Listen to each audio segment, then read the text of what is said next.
Boa noite a todos e a todas. Sejam bem-vindos a mais uma live. Lebo em live. Grande John, seja bem-vindo. Grande Vitor Libório. Fala, professor. Como é que tá? Tudo bem, meu amigo? Tudo bem, tudo jóia. Ansioso, hein? Que satisfação, cada vez mais jovem. O que é isso, meu amigo? Que nada, rapaz, é a luz. Preparei a luz É para a... você ver mais jovem. Meu É amigo, nada. muito feliz de estar aqui com você essa noite, viu? Obrigado também. Muito ansioso por essa live já. Programada há um tempo já e enfim saiu, né? Que bom. Bem É, e ansioso. assim, Dá para ouvir bem aí? Vitor, Dá para ouvir bem? perfeito, som perfeito, imagem perfeita, tá? A temática de hoje é sensacional, né, Vitor? Oi?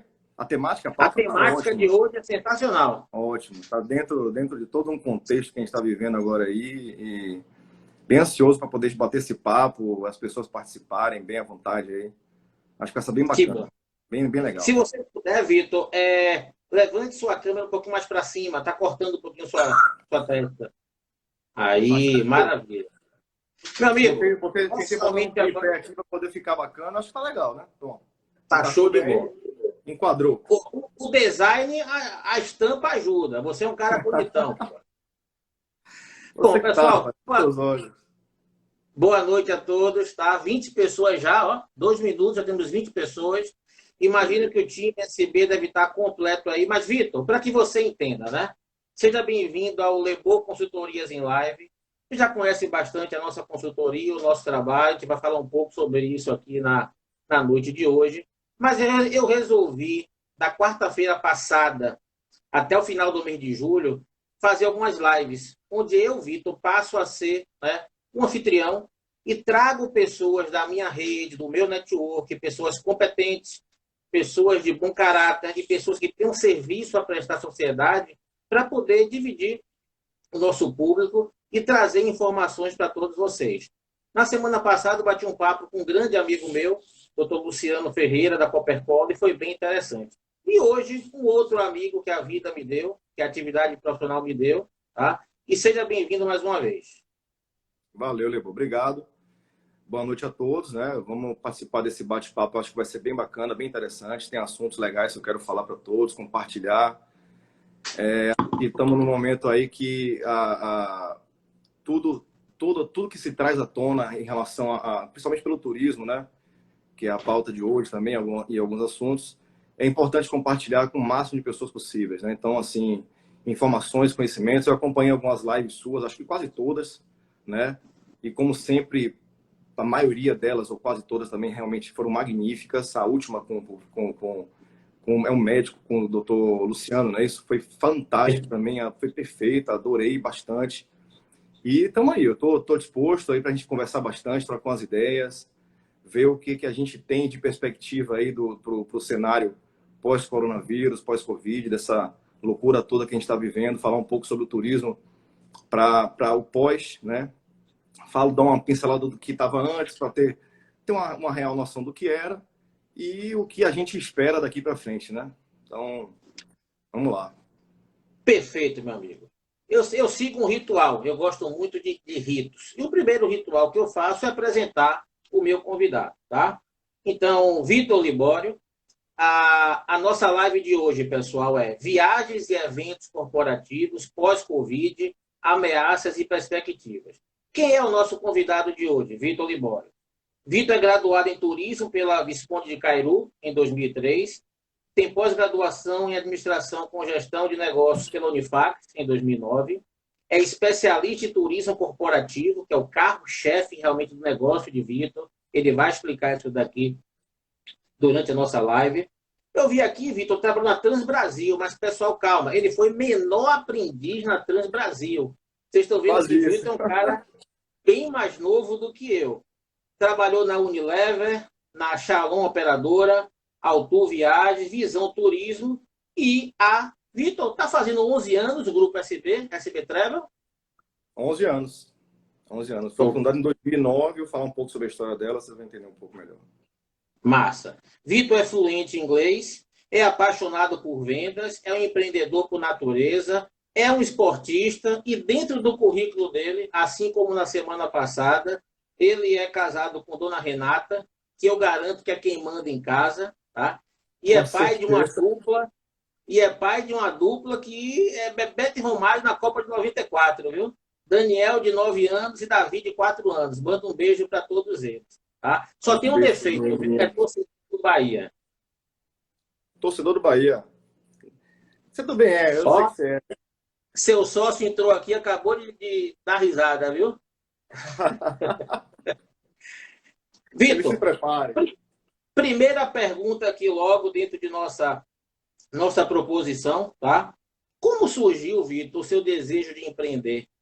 De onde veio essa veia empreendedora? Sua família tem essa característica? E antes disso, meu amigo, não esqueça de mandar um beijo aí para sua equipe, vá. Beleza. Então, vamos lá. Vou começar pelos beijos, né?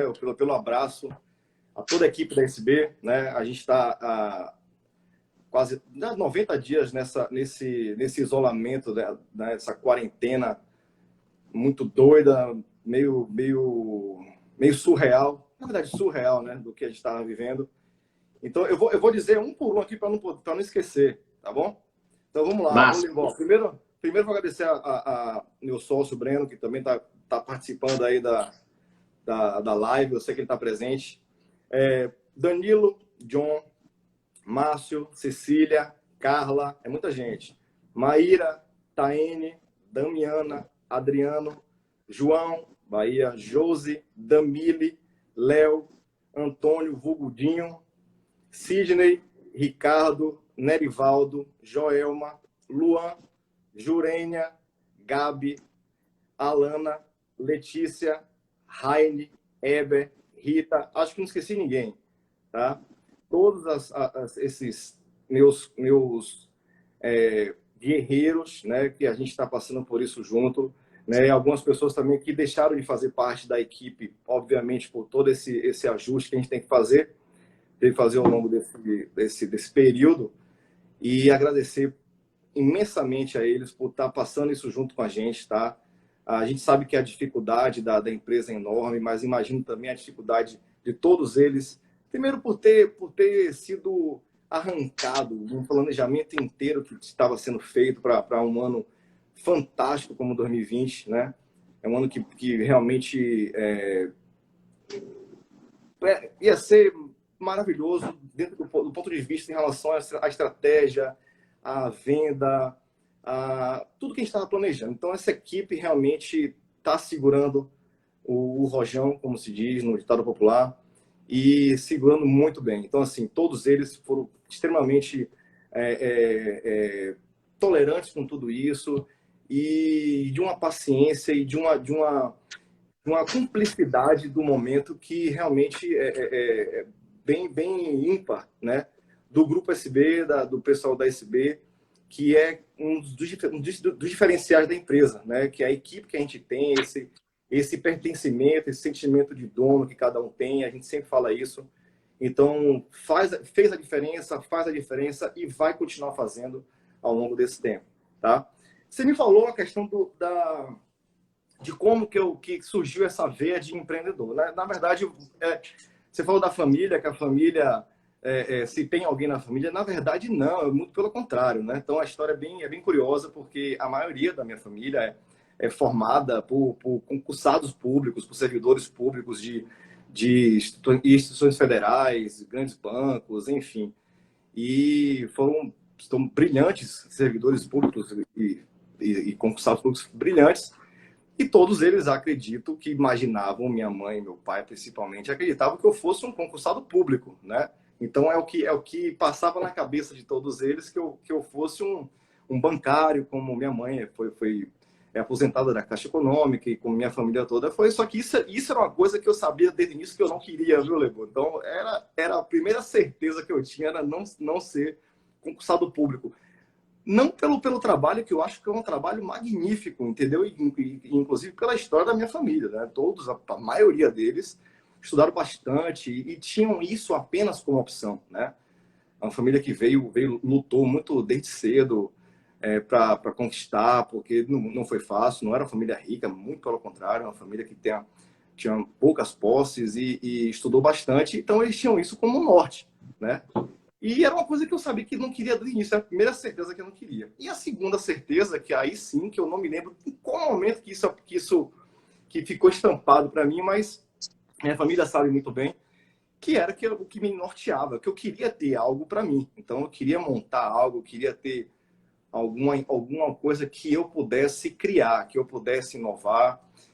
Eu sou muito inquieto por natureza, você me conhece, né? Então eu sou uma pessoa que a normalidade é ser inquieto, é criar, é estabelecer rotinas, tal, normal, mas dentro de um patamar de quietude, que é o que me forja também, o que eu aprendi a ser. Então, aí que eu digo que é o primeiro passo. Empreendedor é dom, né? Primeiro é dom. Só não, eu quero ser alguma coisa, vou me tornar empreendedor. Empreendedor é dom. A pessoa tem que perceber que tem alguns pilares básicos para empreender, a pessoa reconhece isso. E então, desde cedo, que eu já me enxergava que eu ia ter que ter algo na minha frente, que eu ia ter que construir algum tipo de negócio. Lembro que meu primeiro contato com o negócio, na verdade, não foi nada a ver com turismo, foi um carrinho de cachorro-quente que eu tive com 18 para 19 anos, mais ou menos, se não me engano, que foi meu primeiro contato com o meu primeiro dinheiro, né? Para eu ter um pouco de independência financeira, apesar do pouco dinheiro, ou quase nada. Eu tinha isso em mente, de fazer essa. Montei um carrinho de cachorro-quente, comprei, tinha que ter uma coisa, não lembro qual foi a ideia, porque tive lá porque o carrinho de cachorro quente, mas meu pai me apoiou, minha mãe me apoiou, aí botei o carrinho de cachorro quente na porta do colégio das minhas irmãs, onde elas estudavam, e comecei a vender lá. Pouco tempo, acho que 6, 7 meses, mas foi o meu primeiro contato com o negócio, né? De fazer conta, de fazer ver quanto é que você está comprando, o custo da mercadoria, e quanto você vende, às vezes vendia e não sabia nem se estava ganhando dinheiro ou não, mas foi enriquecedor, na verdade, viu? E foi o meu primeiro contato. Depois passei, como você falou, pela Transbrasil, foi uma companhia aérea que abriu portas para o turismo para mim. E aí foi quando eu comecei a estudar, fiz a faculdade na Cairu, e foi fantástico. E aí fui seguindo outras empresas, todas elas passei com essa ideia, né, que como os meus colaboradores têm também na SB, de entender, né, como a empresa lida, como o empresário lida com as questões do negócio e tal, se sentir um pouco dono, né? Então, assim, se todo funcionário, todo colaborador tiver isso dentro de si, fazer o negócio como se fosse dele, que é o que a gente preza aqui, é meio caminho para dar certo, né? Então, em todos os lugares que eu passei, tinha essa ideia de fazer o negócio, fazer o trabalho, pensando na cabeça do dono, de como seria. O que eu acho que é mais fácil de você enxergar, de você projetar, de você entregar, entender algumas coisas, entendeu? Nem tudo é perfeito, mas é bem nesse sentido. Então, foi mais ou menos nesse rumo aí que minha vida seguiu ao longo desse tempo. Interessante, Vitor, que tem gente de sua família aqui dizendo, ó, que Jesus Cristo em primeiro lugar, mas o lema da família é concurso público. Família Alecala e Sempre Borges foi. aqui, tá escrito, viu? Tá registrado. Então, olha as Sempre foi. barreiras, né, Vitor, É, que você sempre teve foi. que enfrentar. Claro que de uma forma querendo o seu sucesso, mas é uma questão interna que a pessoa passa realmente por uma ideia de conflito.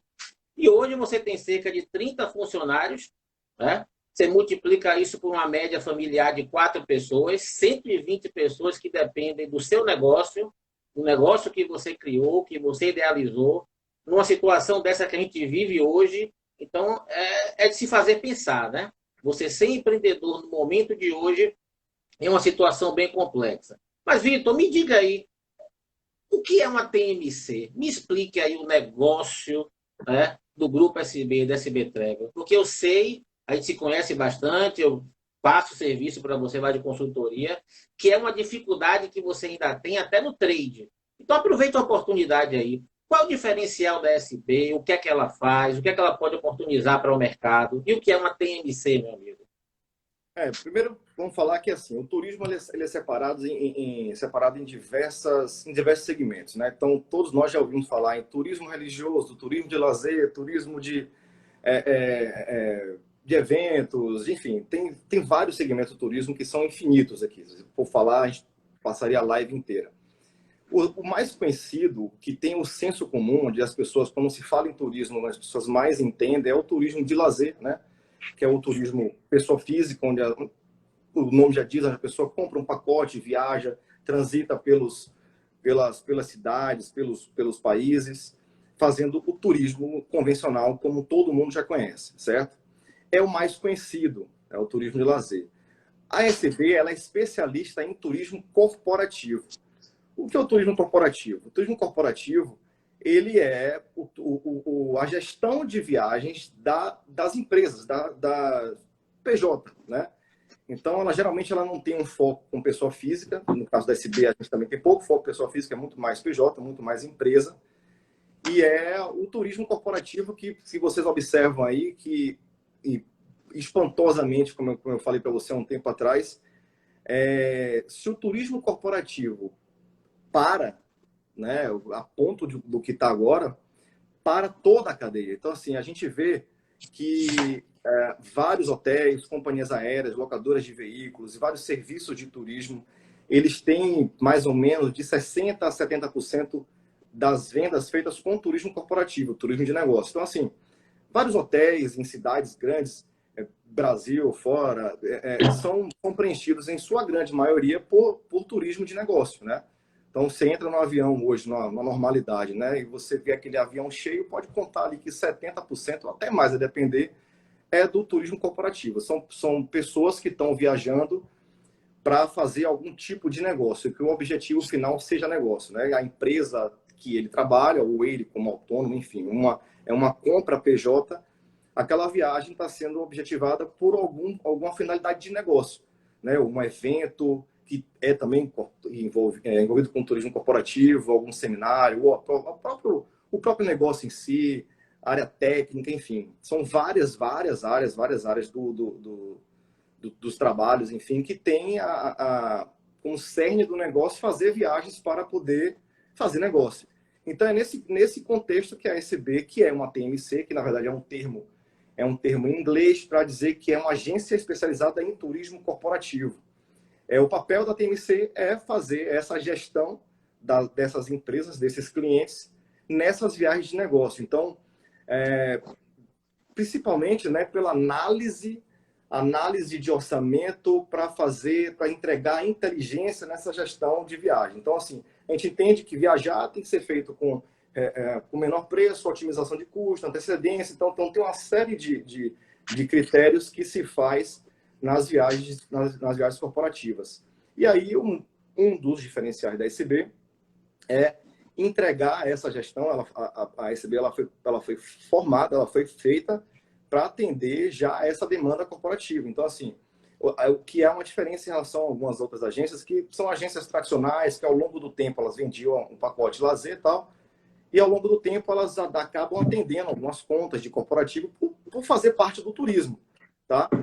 Já a SB, ela já nasceu pautada em fazer turismo corporativo. Então, são termos técnicos, por exemplo, de criação, elaboração, adequação de políticas de viagens, que são normas de viagem que aquelas empresas precisam ter, tá?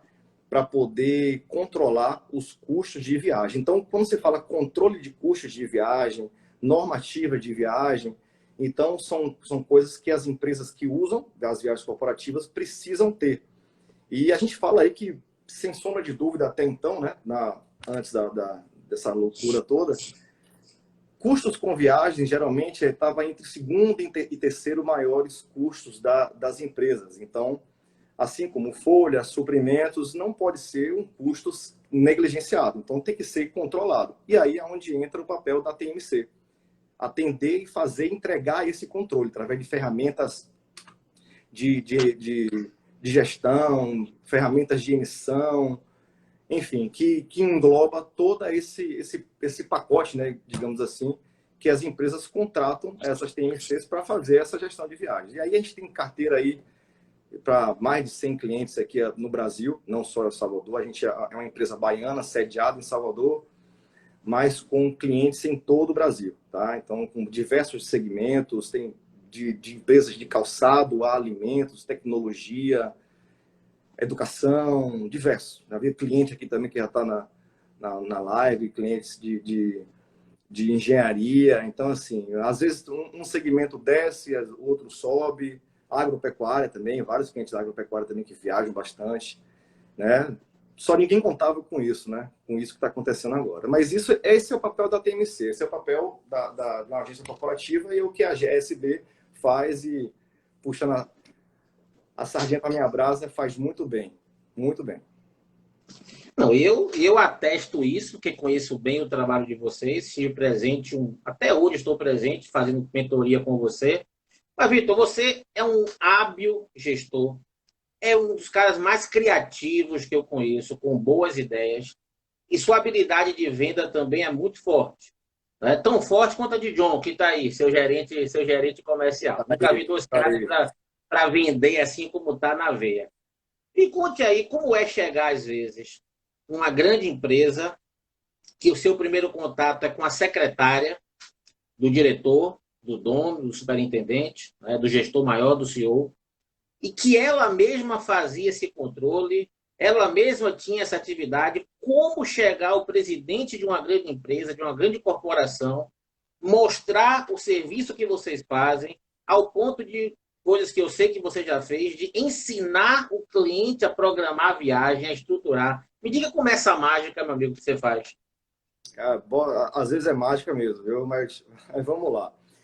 A secretária, né, das empresas, geralmente elas são o primeiro contato da gente lá quando a gente vai fazer uma prospecção de algum cliente. Geralmente são as pessoas que têm a carteira, né? Tem essa carteira, essa função de gerenciar as viagens das empresas. Então, são pessoas que têm já o conhecimento do setor, sabe como funciona a empresa de cabo a rabo, né? Então, ela tem toda a normativa da empresa e todas elas, a maioria delas, preza principalmente pelo atendimento, pela agilidade do atendimento, pela solução que ela vai buscar na TMC, na agência, né?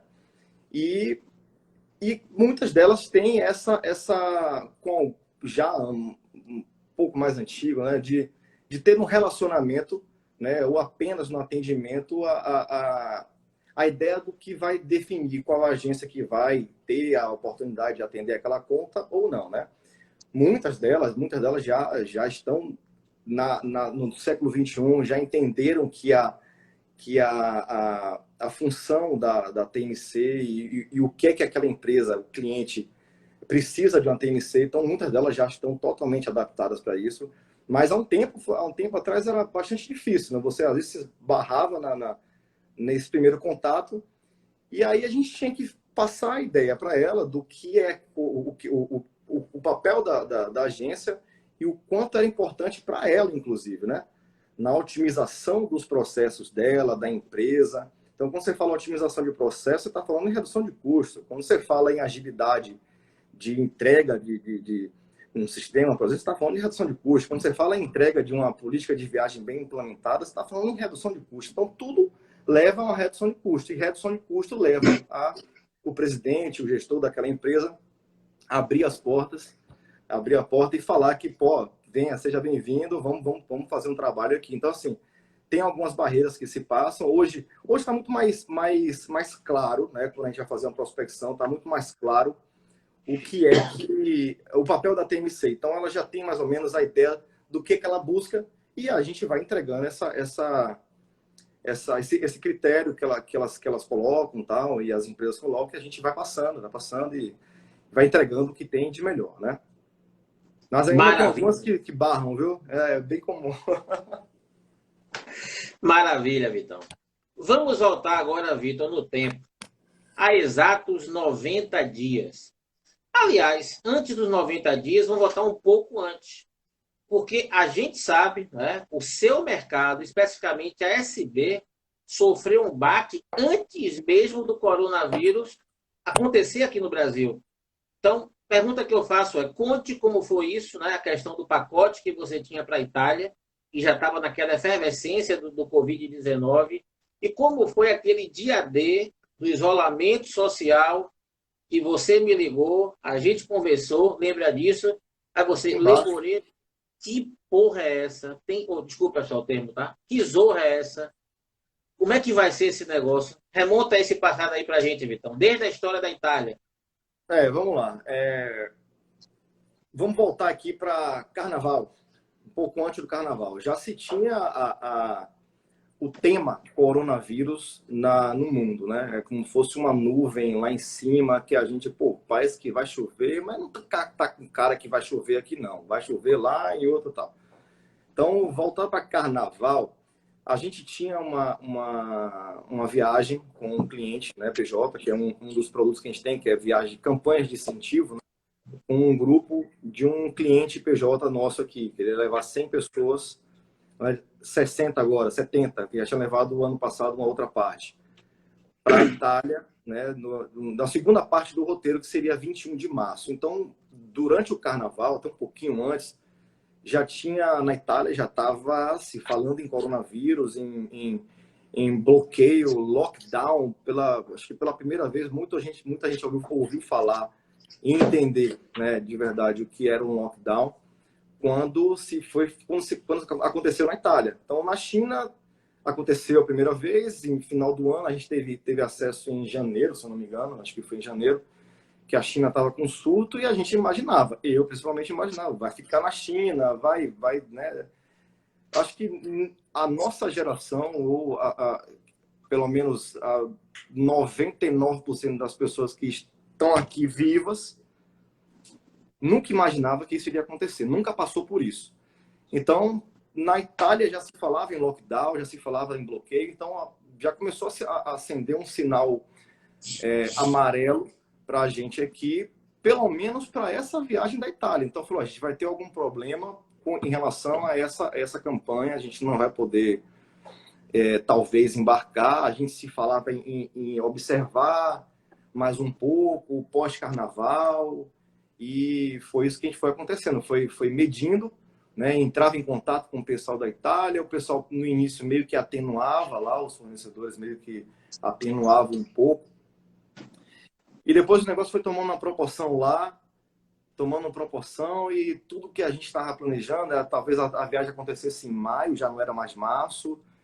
Aí iniciou março, a gente com aquela questão de o negócio na Itália tá pegando, olha quantos... Eu lembro de um dia que morreram 600 pessoas na Itália, foi um choque, a gente fez umas comparações que, caíram 2 Boeings, né? Poxa, muita gente morrendo de um dia só, era meio surreal, né? Para aquele momento. E aí foi acontecendo e o negócio, quando chegou o dia 16 de março, no dia 13 de março, sexta-feira 13, é o dia que eu tive com você. Foi. E aí eu recebi um e-mail de um dos clientes dizendo que São Paulo iria já começar a entrar numa quarentena e a própria empresa, já ia isolar todo mundo e mandar todo mundo para casa. Aquilo ali deu um certo embrulho no estômago na hora que eu li. Eu falei, cara, isso aqui vai dar problema. Até aquele momento eu ainda pensava, comentava com a minha equipe, olha, vai ter um impacto nas viagens internacionais. A gente vai perder um market share que não é tão grande aqui para a gente, nosso mercado maior é o doméstico ainda. E a gente vai ter um impacto no mercado internacional. E acreditava, cara, apostava que não passava disso. 13 de março. Aí veio segunda-feira, dia 16, tive a reunião com a equipe já para passar uma situação, e aí envolveria a questão de saúde, e eu tinha que falar com todo mundo abertamente o que é que poderia acontecer, a gente ia ter que fazer uma possível quarentena, mandar todo mundo para casa, aí analisar os dias e tal. E deu 18 de março, Salvador fechou, né? Então, com isso aí, tudo praticamente fechou e a gente ficou sem saber. Então, foi praticamente arrancado, né, de todo o mundo. Qualquer tipo de projeção, planejamento, perspectiva para 2020, e que para a gente, em particular, era muito promissor. Então, março, primeiros 10 dias de março foram os 10 dias que a gente mais vendeu em 11 anos. Então, já estava dentro de um planejamento que a gente já pensava em alcançar em julho, julho, agosto, chegar numa meta que a gente tinha definido. Nos primeiros 10 dias de março já estava acontecendo. Então, a perspectiva era muito boa. Então, a gente tinha uma série de coisas para poder fazer, planejamentos, projetos, e foi arrancado. E ele foi arrancado, não foi de um dia só, não. Ele foi arrancando dia após dia. Cada dia era um pesadelo. Então, todo mundo, acredito que está aqui assistindo, acreditava que passaria 10 dias, 15 dias, 20 dias, e ia voltar um novo normal, tal, mas ninguém imaginava 90 dias. Ninguém imaginava você acordar no dia seguinte e não saber o que vai acontecer. Não tem como cravar, não tem como você ter uma certeza do que vai acontecer nas próximas 24 horas, com tudo, com saúde, com negócio, com economia, com a saúde mental de cada um. Então, assim, foi realmente um baque, né? A gente foi arrancado realmente de uma situação que ninguém nunca imaginava, né? Então, de daí para cá, 90 dias. A sensação, meu amigo, é que é um pesadelo que você dorme, acorda e continua no pesadelo, né? É uma sensação bem complexa mesmo. Vitor, a gente tem um público bem diverso aqui, pessoas de diversas idades, diversas formações, diversas áreas do conhecimento. E seu depoimento está sendo fantástico, porque você é um empreendedor que está vivenciando esse momento da pandemia, numa das áreas mais afetadas, virou até chavão, mas é a área que primeiro sentiu e a área que por último vai retornar. E aí, Vitão, você, diretor da empresa, criador da empresa, junto com o Breno, seu braço direito, o homem do dinheiro daí, que decisões vocês tomaram a partir daquela data ali, 18 de março, até agora, que sirva de exemplo, sirva de modelo de gestão, né? Suas dores e seus sabores desses 90 dias aí como gestor. Que atitudes o Grupo SB tomou para poder, né, sobreviver, e você está aqui agora dando depoimento, e no final vamos falar de alguns projetos futuros. O que é que Vitor e o Grupo SB fizeram? Bom, logo no início, como eu falei, a gente tomou par do que estava acontecendo, né? Então, buscou orientação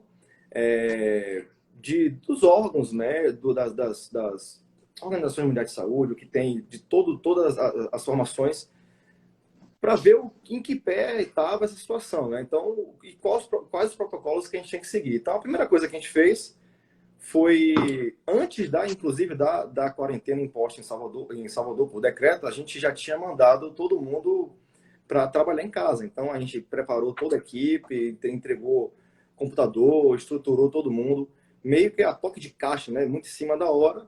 Tivemos que fazer um rápido planejamento aqui para tirar todo mundo da empresa, né? Primeiro pensando na saúde de todos os colaboradores e colocar todo mundo em home office. Então, foi o primeiro passo que a gente tomou, até antes do que muitas empresas, até o decreto oficial da própria cidade, a gente já tinha feito isso já. E passamos aí uns dias entendendo o que ia ser na questão do impacto do orçamento, quanto de faturamento ia cair realmente, para poder tomar as decisões. E aí as coisas foram acontecendo, começou a se construir esse monstro todo que a gente está presenciando, e tivemos que tomar as decisões inicialmente de reduzir custo, porque é o que teve que acontecer e o que vai ter que acontecer para todo mundo, né? De pessoa física a pessoa jurídica, rever custo, rever prioridades e gastos essenciais. Então, a gente teve que fazer redução de custo. Reduzimos pouco no início com a folha, porque a gente ainda tinha a perspectiva de um retorno a um curto prazo, né? Não imaginaria isso tudo.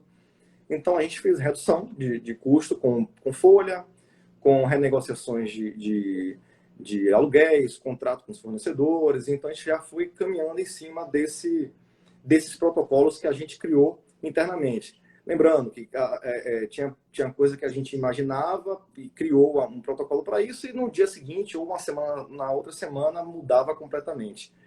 Então, a primeira coisa que a gente fez foi exatamente isso, pensar na saúde coletiva dos colaboradores e no caixa da empresa para seguir nos próximos dias, né? Que a gente achava que seriam dias, ou no máximo um mês, né? a um ou dois que apostasse que fosse 2 meses, mais 3, ninguém imaginava. E dentro do que foi oferecido pelo governo, o que é que vocês Ah, se utilizaram então, desses benefícios? a gente utilizou da suspensão dos contratos inicialmente, né, que foram por 60 dias, e tanto, acredito que até o próprio governo colocou os 60 dias, não pensava talvez em prorrogação, esperando que isso fosse de certa forma rápida, né, digamos assim.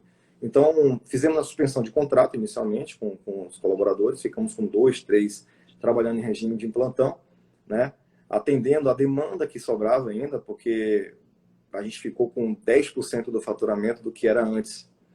Então, e assim, e agradecendo, porque tem agência em situação que talvez não tenha vendido nada, zero, né? Então, assim, a gente ter ainda 10 a 15% de faturamento é de se agradecer realmente. E em cima desse volume, a gente foi adequando o atendimento, né? Todo mundo em home office, né? Todo mundo em casa, trabalhando e atendendo a demanda dos clientes, atendimento online, os clientes, todos eles também em atendimento em home office, ou a grande maioria, né? Alguns clientes, para nossa surpresa, não pararam, né? Outros, inclusive, cresceram nesse período, né? Alguns setores, especificamente alguns de construção, de tecnologia, que estão fazendo parte dessa organização, né, do Brasil contra o Covid-19. Alguns clientes cresceram e aumentaram até o seu faturamento. Nada que justificasse o crescimento da empresa, porque não cresceram, mas para eles foi o que trouxe para a gente esse 10, 15% de faturamento. Né? Então, a gente ajustou o atendimento a esses clientes totalmente online, virtual, home office, né? Pela demanda, uma demanda pequena, então cabia facilmente. E a equipe você conhece, né? A equipe faz milagre, a gente sempre fez e os caras manjam demais isso aí. Então, você conseguiu segurar seu quadro de funcionários em quantos por cento você manteve o quadro? Cara, vou te dizer que a gente segurou aí 80%, 85% do quadro, tá? O que é uma raridade visto algumas empresas, inclusive no nosso segmento, onde a maioria demitiu no mínimo 50%, tá? E assim, cada um tem uma realidade. A gente tomou essa decisão acreditando que as coisas vão voltar, e vão voltar em algum momento. Então, a gente sempre, desde o início, prezou para poder manter o máximo da equipe, porque minha equipe é boa, cara, você conhece. Então, eu ia sentir bastante, muito, ter que perder uma boa parte dela e depois ter que recrutar novamente em algum momento, como seria absorvido, entendeu? Então, por isso que eu falo que eles foram de uma compreensão ímpar nesse momento, de tudo, inclusive na renegociação daqui para frente, da questão do que vai vir, do faturamento, tá todo mundo de mão dada para segurar a empresa e que é o que tá deixando em pé nesse momento, né? Vitor, você e o Grupo SB têm um grande diferencial. Vocês formam realmente um time unido, um time guerreiro, um time que todo mundo acredita na empresa, acredita na proposta da empresa. Sabe, não é porque estou aqui em sua frente, você sabe disso, mas é diferenciado o comportamento de vocês, sabe? Você conseguiu embutir na cabeça do pessoal esse sentimento de pertencimento, de todo mundo ser dono, de todo mundo ganhar. Então, por isso que você consegue ter essa liderança bem interessante e ser diferente dos outros. No seu segmento, meu amigo, você manter 80, 85% do quadro, pós 90 dias, num cenário que ainda não começou a clarear, é porque você acredita muito nas pessoas, acredita no seu negócio, tá? E sabe que isso vai passar e que vai voltar de uma forma diferente. Então, aí você sabe que eu sou bem transparente e está falando isso aqui para você.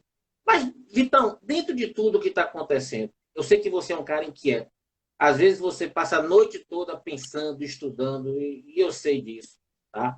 Você vem fazendo curso. Eu sei que todo dia você conversa com o trade, conversa com empresa aérea, conversa com hotel, conversa com fornecedor. Eu sei que sua cabeça não para. Meu amigo, eu sei que é uma pergunta complexa, Mas diante de tudo que está acontecendo agora, no dia de hoje, tá? 17 de junho, que perspectivas você vê daqui para frente?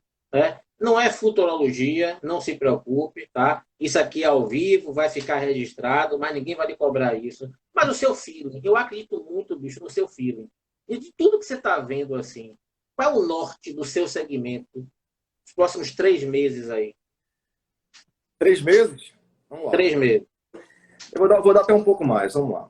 Ó, como citei lá logo no início, o turismo corporativo ele é um pouco peculiar dentro do turismo, ele tem a sua dinâmica própria, né? E por isso, né, que eu acredito que, e principalmente por nosso mercado, 90% dele, ele é o mercado doméstico, né, principalmente, é onde ele vai ter um retorno um pouco mais acelerado em relação a outros segmentos do turismo, certo? Então, uma coisa que até muitas pessoas não imaginam, né? Mas todo dia tem avião subindo e descendo aí nas capitais, em alguns destinos, muito menor, acho que 90% menor do que era em março, tá? As companhias aéreas aí também fazendo milagre para manter a malha, né? Muitas já anunciando aí uma possível fusão para juntar as malhas, mas existe voo todo dia subindo e descendo. Então, isso é turismo corporativo. Então, para surpresa de vocês, ninguém se imagina aí, eu acho que eu não conheço ninguém no mundo, até o momento, a não ser alguns países que já foram liberados internamente, alguém viajando para fazer turismo de lazer aí. Não sei se você conhece alguém, não tem ninguém. Então, os aviões que estão subindo e descendo são com profissionais, certo? Pouco que tenha, mas é com turismo corporativo. Então, é esse turismo corporativo, doméstico, nacional, que vai aos poucos retornando. Vamos botar nos próximos 3 meses, tá? Então, a nossa projeção, bem realista, para os próximos 3 meses, na verdade, isso se a quarentena se encerrasse hoje, por exemplo, a gente teria aí um retorno, acredito eu, de 30% em média, de 20% a 30% do que estava antes da pandemia, isso no nosso segmento, certo? Pode ser uma projeção otimista, pode ser negativista, enfim, porque não tem como cravar, como eu tô falando, a gente não sabe o que vai acontecer nas próximas 24 horas, mas é uma projeção que a gente acha que nos próximos 3 meses. E acredito que até o final do ano, até início do ano que vem, a gente tenha retornado aí com 50%, 60% do movimento no nosso segmento, tá? Isso também baseado nas conversas com as companhias aéreas. As companhias aéreas tinham feito projeções iniciais, em abril, de chegar a dezembro com 80% da malha retornada. Já mudou. Agora já estão prevendo 50% da malha retornada. Por quê? Porque se estendeu mais um mês, mais 15 dias, e quanto mais tempo fica, mais dificuldade de retorno, né? Da segurança das pessoas em voltar a viajar. E aí essas projeções são baseadas em cima disso aí. Então, 50% que elas estimam, companhias aéreas, hotelaria, a mesma coisa. Então, são hotéis que vão reabrir, outros não vão abrir. Os que vão reabrir com 2, 3 andares. Companhias aéreas voltando com 30, 40, até 50% da malha ao longo do ano. Né? Então, assim, é um mercado que, assim como todos os outros, encolheu. Tá? Na minha opinião, não existe uma demanda represada para isso. Existe vontade de viajar. Isso é uma coisa que, assim que tiver uma vacina ou a situação já normalizada, vai ter muita gente pegando avião para viajar, porque vai ter muita vontade de viajar, todo mundo tem, mas não tem a demanda represada, existe uma reconstrução de todo o mercado. Então, vai acontecendo aos poucos, né? Eu ouvi uma companhia aérea um dia desse dizendo que ela não é mais uma companhia aérea de 1.000 voos por dia, ela é uma companhia aérea de 200 voos por dia. E a consciência disso que eles têm, que é o que está pautando a nova reconstrução da empresa. Não adianta você pensar, eu sou uma companhia de 1.000 voos por dia e assim que voltar vou ter 1.000 voos. Não vai, então tem que trabalhar em cima disso, entendeu? Então as projeções são em cima desse cenário, né? As empresas, os nossos clientes, e estamos imbuídos nisso, de, primeiramente, garantir a segurança do passageiro, do viajante, para fazer as viagens deles, as jornadas. Então, antes de qualquer coisa, precisa ter segurança para ele ir para qualquer destino, para se hospedar naquele hotel, pegar aquele voo, e garantir isso é fundamental. Quando isso estiver bem pautado, bem elaborado, as empresas começam a assaltar os seus viajantes, né? Mais do que já estão fazendo, que está pouco ainda, e aí começa aos poucos a voltar ao normal. A gente não sabe qual a velocidade disso, quanto tempo isso vai durar, mas que em algum momento isso vai acontecer, né? E aí onde entra o que o pós-coronavírus traz de mudança, né? A tendência, na verdade, uma realidade de todas as TMCs, praticamente, das agências no geral, de tecnologia, né? De sistemas, de soluções tecnológicas para o desenvolvimento do negócio. Então, isso não é que com o coronavírus isso vai trouxe a luz, não. Isso vai acelerar e potencializar o que ia acontecer em 3, 4 anos, vai acontecer em meses. Então, assim, e é irreversível, não tem o que fazer, tá? Então, todo o nosso processo, praticamente ele já é online, né? Então, a gente tem sistemas onde o cliente já entra, já faz a solicitação, já inclui o viajante dentro da política, aprova, não aprova, o fluxo de aprovação, tudo online. Já temos as ferramentas e as melhores ferramentas que existem no mercado. Alguns clientes que não estavam adaptados ainda e vão ter que correr para isso, tá? Elas, principalmente, para ter a redução de custo, né? Ter a otimização daquela viagem. Viagens essenciais são aquelas viagens que as empresas não podem deixar de fazer. Essas vão acontecer e já acontecem, né? Então, as pessoas têm que ir, né? Então, vários exemplos aí de viagens essenciais, técnicos que precisam fazer implantações, vários mercados que têm viagens essenciais no seu negócio. Viagens necessárias são aquelas viagens que as pessoas têm que fazer, mas ela pode adiar, ela pode esperar mais um mês, baixar um pouco mais essa onda, esse surto, mas ela vai ser feita, ela pode diminuir a quantidade de tempo, ao invés de 5, 3, 2 dias, né? Ao invés de um hotel 5, vai pegar um hotel 3, um carro, ao invés de ser um SUV, vai pegar um carro básico. Então, vão mudar algumas diretrizes para a construção dessas viagens necessárias. As viagens alternativas, essa classificação é feita por nós, tá? Essenciais, necessárias e alternativas. São aquelas viagens que podem ser substituídas por isso aqui, ó.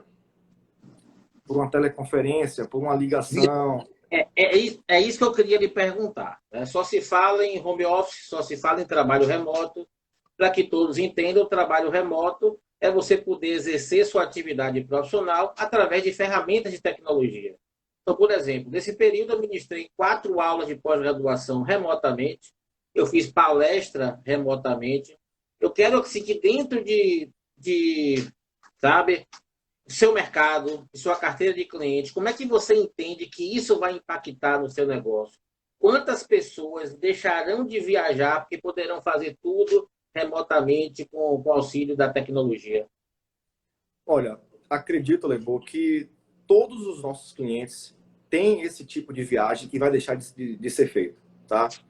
Então, vou dar um exemplo aqui. Vamos supor que uma empresa que ela tenha 10 viagens no mês, né? Já tinha 10 viagens no mês. Dessas 10 viagens no mês, pelo menos 3 eram viagens que vai ser substituído por algum tipo de tecnologia, algum tipo de formato, de modelo que dá para fazer de forma remota, tá? Então, de cada 10, 3, até 4, vamos botar assim, certo? Dessas 3, 4, isso no primeiro momento. Dessas 3, 4 que vão ser substituídas por esse novo formato, 2 não voltam mais. É irreversível, ou seja, o tipo daquela viagem substituída por aquele novo formato não vai voltar mais a viajar, né? A outra sim, vai voltar, tal, com o tempo vai voltar, mas outras não vão voltar e vão ser substituídas por esse aparato, esse novo modelo, né? Então, é uma quantia, né? Uma fatia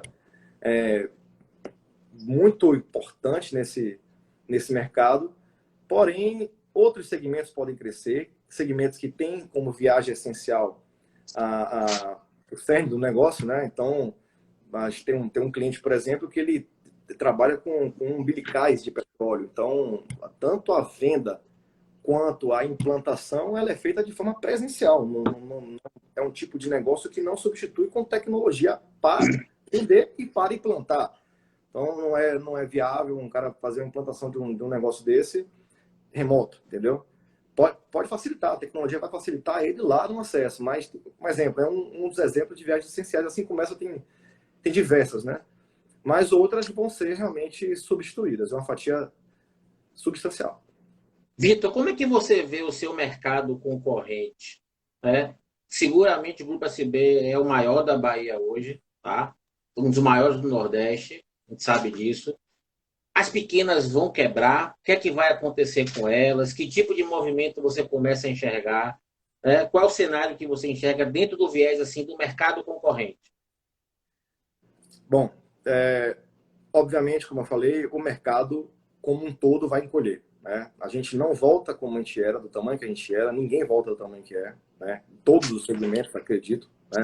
Poucos voltam maiores, mas isso é uma raridade. O mercado vai encolher, a demanda vai diminuir absurdamente e óbvio que não há espaço, não cabe todo mundo, né? Então, tem empresas, né, tem seis agências que estavam em situações um pouco já ruins há um tempo e talvez não voltem, né? Vão sucumbir à crise, né? Outras vão se juntar, né? Vão acontecer fusões, vão acontecer parcerias, vão acontecer alianças. Então, assim, eu já vejo que há uma tendência e conversas já adiantadas com várias pessoas, com vários players do mercado, de se fazer alianças, né? De uma fusão, a uma parceria, a uma rede, enfim, que possa juntar as forças para poder atender aquela demanda que hoje ela encolhe, mas na frente ela vai crescer. Isso é óbvio, né? Não sabe quanto tempo, mas ela vai crescer. Então, muita agência vai quebrar, Brasil afora, tá? Já está acontecendo, principalmente pela ausência de recurso de governo, de aporte de banco, de governo, que até hoje, pasme, não aconteceu para pelo menos aí de 10 agências novas, não tiveram nenhum tipo de acesso a crédito, né? Crédito que eu falo, crédito de socorro, não é empréstimo de banco a juros absurdos, que isso aí tem toda hora, né? E inclusive nota negativa para os bancos, como sempre, né? Eles têm a razão deles em várias formas de pensar, de não emprestar, tal, mas a situação que todo mundo está vivendo é uma situação que não cabe, na minha opinião, esse tipo de julgamento dos bancos. Acho que tinha que ser uma coisa alinhado entre governo, banco, sistema financeiro no geral, para esse aporte chegar às empresas. Muitas empresas, incluindo agências, estão na UTI, muitas já morreram, e outras não vão morrer, não vão viver porque esse aporte não chega, tá? Então isso é muito triste que está acontecendo no mercado afora, isso é a conversa que a gente tem com todo mundo, todas, de empresas de pequena a médio porte, né? Vai acontecer um fenômeno interessante, Lembo. Várias agências grandes, muito grandes, quantidade do eixo de São Paulo, e as agências médias, pequenas para médias, que se alinharem com essa questão tecnológica, saírem na frente, entenderem, elas vão chegar a um patamar igual, entende? Então elas vão estar em pé de igualdade com tecnologia, por exemplo, quem for buscar isso. Então o cliente não vai ter mais tanta diferença em ser atendido por uma mega agência, uma mega TMC, uma empresa muito pequena, entendeu? Eles vão estar em pé de igualdade. Vai mudar a precificação, o formato de precificar, prazos de faturamento, tanto de fornecedores para as agências, quanto de agências para clientes. Então, uma série de coisas vai ser repensado, vai ser adaptado a esse novo mundo, né? Do que está vindo. Mas é mais uma coisa que o coronavírus, que essa crise vai entregar para todos nós, né? Então, o estresse é necessário para o aprendizado, acredito isso. E esse chacoalhamento, essa essa pancada que todo mundo tomou e tirou do eixo, ela serve como um aprendizado, né? Esse estresse, esse trauma, ele gera isso. Aí, pelo menos, acredito que a maioria vai seguir nisso, nesse caminho, né? De um novo aprendizado, de conduta, de saúde mental, a postura profissional, ao que vai buscar, paixão no que fazer. Enfim, muita coisa já não vai caber mais, né, meu amigo? Você sabe disso, né? Então, nós temos mais 5 minutos. Olha que conversa boa, como o tempo passa rápido. Tá? Meu amigo, tivemos um pico aqui de 72 pessoas, estamos com 66. Mantivemos a audiência o tempo inteiro. Então, mostra que a conversa está sendo muito boa. Parabéns por todo o seu relato até aqui agora, tá? Eu ia até perguntar para você isso. Qual a grande aprendizagem que você, como empreendedor, traz de tudo que está acontecendo? E você falou, as pessoas só crescem no momento de dificuldade. É no momento de dificuldade, de estresse, que você sai da sua zona de conforto. E o profissional de hoje, que não entender que o queijo acabou, que a zona de conforto acabou, que você tem que se reinventar dentro de um modelo que nem se sabe ainda, esse profissional está fadado realmente a ficar numa situação bastante complexa. Eu queria, nesses minutos que faltam, uma curiosidade de nossa relação profissional até agora. Conte aí para o pessoal como foi que a gente se conheceu. Você não quer contar, não? Você é melhor. Eu começo e você termina. Vai. Vai lá. Nós temos um amigo em comum, seu pupilo, Danilo, seu gerente operacional, cara brilhante, um jovem brilhante, você sabe disso. Segura esse menino aí com chave de ouro. Meu aluno da Unifax. E ele ficava, Liboreiro, você tem que conhecer Libório. Eu digo, para quem é Libório? Libório é meu diretor. Eu digo, vou marcar um dia, tal. Isso numa primeira disciplina do curso. No outro semestre, uma outra disciplina chamada de planejamento estratégico, está ele lá. E eu oportunizo, quem é meu aluno sabe disso, das equipes estarem fazendo planejamento estratégico de uma empresa existente. E ele apresentou, feito por ele, né, pela equipe dele da universidade, o planejamento estratégico do Grupo SB. E foi assim que eu tive o primeiro contato com o Grupo SB. Ele apresentando a empresa, na visão dele. Eu sei que ele reuniu o pessoal, fez uma visitação, e é isso que a gente estimula realmente, Vitor, para o estudante universitário. Ele ter o contato real com o mundo do trabalho, né, com as empresas. E não ficar somente na base de livro, porque a aprendizagem não funciona somente na base da teoria, né? E aí, certa feita, ele conseguiu fazer com que a gente se conhecesse. E eu fui fazer uma proposta de fazer um planejamento estratégico do Grupo SB. Qual foi a primeira coisa que você me disse, basicamente, no primeiro contato da reunião? Que eu não acreditava em consultor. Consultor, coaching. O cara vai vir aqui no meu negócio, dizer como é que funciona o meu negócio, ou falar algo que eu sei muito bem, né? E quebrei você no meio naquele dia ali. Mas você, cara, bicho, é de um profissionalismo e de um conhecimento realmente ímpar. E com esse seu jeito aí, falando direitinho, você na mesma hora, em questão de minutos, me convenceu do contrário, né? Totalmente me convenceu do contrário. Conheço vários coaches, conheço vários consultores e depois eu ouvi falar praticamente um pedido de desculpa para cada um, né? Não, o seu trabalho é bom, cara. Viu? O seu trabalho é bom porque você me convenceu do contrário. Você é um cara de muito conhecimento, sabe, de uma retórica. Você é um cara fantástico, faz um trabalho fantástico. Isso não estava combinado. Não, aí eu vou ter que pagar o jantar para você. O jantar vai ser virtual. O jantar vai ser virtual porque isso não estava combinado. Meu amigo, 1 minuto. Quero lhe agradecer profundamente. Ó, a audiência aumenta, companheiro. 68 pessoas agora, tá? Nossa. Muito obrigado por esse bate-papo. Eu tenho certeza absoluta que todo mundo que assistiu ficou enriquecido de alguma forma. E faltam alguns segundos. Meu amigo, mande um recado aí para seu time, para o seu grupo, para a sua equipe, meu velho. Então, voltando a falar, vocês, meus colaboradores da SB, vocês são o alicerce dessa empresa, né? Eu sempre pautei a minha gestão aqui na empresa, sempre pautei toda a vida da empresa, né?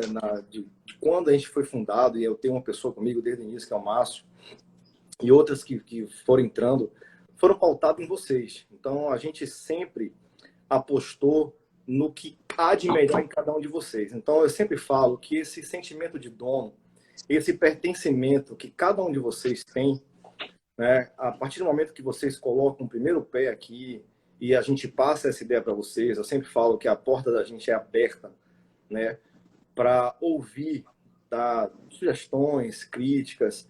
Isso é o que faz a empresa crescer. É o que fez a SB chegar onde chegou e é o que vai conduzir a gente de novo ao sucesso, tá?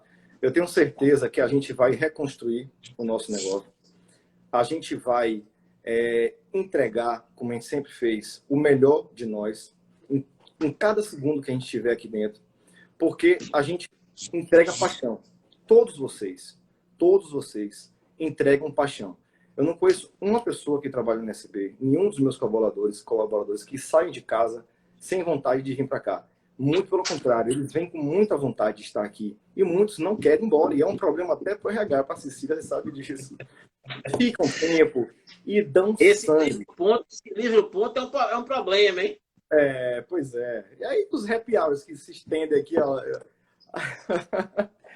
Então, vem cá, a varanda vai ficar pronta depois para estrear? Vai ter que ficar. A gente não vai desistir dos nossos projetos, não. A gente vai reconstruir, porque cada um tem, não é nem camisa vestida, é tatuado na pele a SB. Isso eu falo de coração aberto, vocês sabem disso, todo mundo que pertence à SB, os fornecedores, os clientes têm essa sintonia, eles entendem e sabem disso e falam isso no mercado afora.